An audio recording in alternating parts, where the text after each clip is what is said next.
Hello and welcome to Restore 2022, an opportunity to be reading together God's Word, to be growing in our understanding of who God is, and to be living for Him. Today we are in the third and the fourth chapter of the second book of Samuel. It's a narrative story. The opening verse of chapter 3 is a summary of the previous chapter, but also it's an indication of the shift from Saul's house to David's house. Now, this chapter tells of the event that brought Israel into David's hands, really.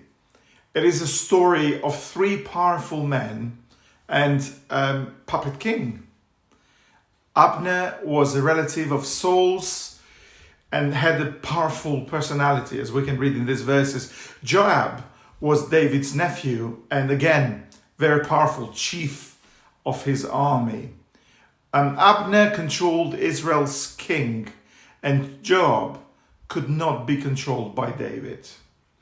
One commentator suggests that the amount of detail that is given here indicates that the historian, the narrator, sensed that this was a major event in David's career. It's a story full of conflict, intrigue, deceit, violence.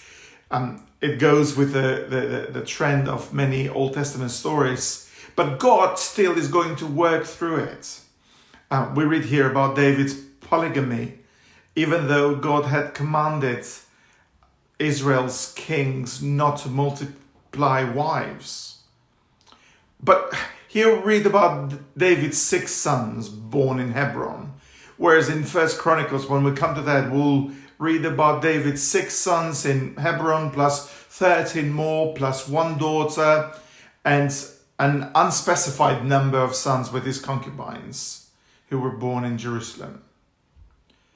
Then we come to the key verse of the chapter, where we read that Abner kicked down the can by not doing in time what he knew it was right.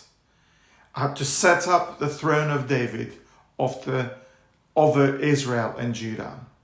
So chapter 3 closes with the lament of Israel's strongest person, and it leads smoothly to chapter 4, which actually it's relatively short. It's a short account of the murder of Saul's sons, Ishbosheth, by the 2 of his soldiers. The reader, as you read, you may be struck by the similarity of the actions that the unnamed Amalekite in first chapter. But there is various similarities. But this is to confirm that actually David condemns the 2 deaths, actually. And like the Amalekite, they had presumed that David would be pleased at the death of his rival. But like the Amalekite, they learned how wrong the assumption was. Tomorrow we will read that the Israelites came and asked David to become their king. And it looks like this account is pointing, actually it's bringing to light that David is not involved with the murdering of his rivals.